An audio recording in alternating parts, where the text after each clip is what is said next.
और फिर से जो समाज को बांटा जा रहा है, समाज को बांटने की प्रक्रिया शुरू कर दी। तो पहले भारत जोड़ो यात्रा, भारत को जोड़ने के लिए, और अब भारत न्याय यात्रा।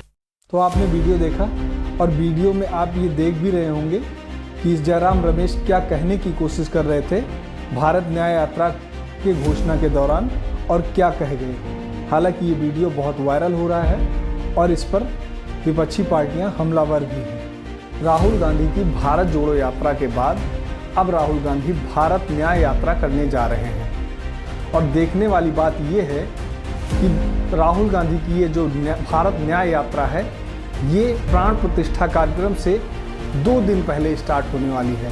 इसका मतलब साफ है कि राहुल गांधी यदि निमंत्रण पाते भी हैं इस प्राण प्रतिष्ठा कार्यक्रम में उपस्थित नहीं होने वाले हैं। सबसे गौर करने वाली बात यह है कि ये भारत न्याय यात्रा 14 राज्यों से होकर गुजरेगी। न्याय यात्रा की शुरुआत मणिपुर से होगी, यानी कि पूर्वोत्तर राज्यों से शुरू होगी और ये महाराष्ट्र पे आके ख़त्म होगी।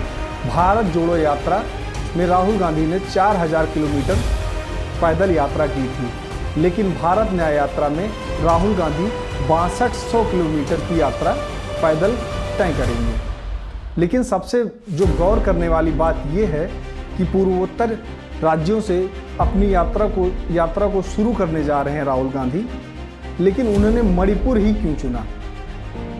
और सबसे बड़ा जो यहाँ पर ब्लंडर है, जो देखने वाली बात है कि राहुल गांधी अरुणाचल प्रदेश नहीं जा रहे हैं।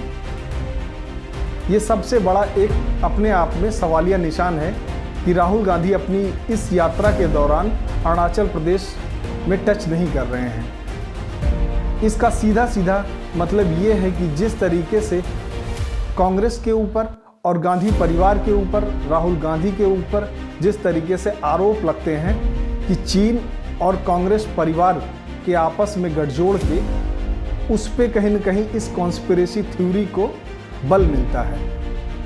तो पूर्वोत्तर राज्यों का सबसे अंतिम राज्य है अरुणाचल प्रदेश और अरुणाचल प्रदेश ही राहुल गांधी नहीं जा रहे हैं। अब सबसे गौर करने वाली बात ये भी है कि मणिपुर से ही ये कार्यक्रम क्यों शुरू हो रहा है, यानी कि यात्रा मणिपुर से ही क्यों शुरुआत हो रही है।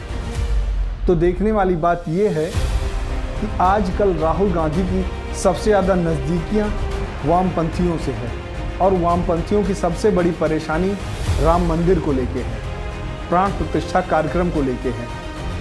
इसका सीधा सीधा मतलब ये है कि राहुल गांधी और वामपंथी अपनी इस यात्रा से, प्राण प्रतिष्ठा कार्यक्रम से इस पूरे देश का और हिंदुओं को बांटने की कोशिश कर रहे हैं और उनके ध्यान भटकाने की कोशिश हो रही है।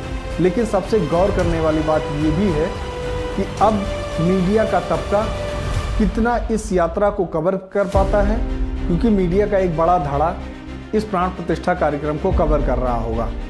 लेकिन अब इसी के दौरान इस यात्रा में जहां कांग्रेसी राहुल गांधी की यात्रा में बिजी होंगे, वहीं पूरा देश और पूरे देश की बहुसंख्यक आबादी प्राण प्रतिष्ठा कार्यक्रम में व्यस्त होगी और अपने राम लला भगवान श्री राम को उनके घर, उनके मंदिर में विराजते हुए देखना चाहेगी और देख भी रही होगी। लेकिन तब इसी समय इस यात्रा के दौरान राहुल गांधी 14 राज्यों की यात्रा पे होंगे और लगभग सारे कांग्रेसी और जितने भी बड़े कांग्रेसी नेता हैं वो इस यात्रा में व्यस्त होंगे और उनको एक बहाना भी मिल जाएगा कि राहुल गांधी की यात्रा या फिर कांग्रेस की भारत न्याय यात्रा में हम बिजी हैं और इसी बहाने उनको एक बहाना मिल जाएगा कि हम प्राण प्रतिष्ठा कार्यक्रम में शामिल नहीं हो पाएंगे।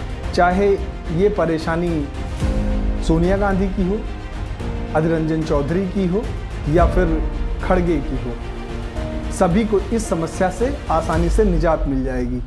लेकिन गौर करने वाली बात ये भी है कि इस यात्रा से किसको क्या नुकसान और फ़ायदा होने वाला है।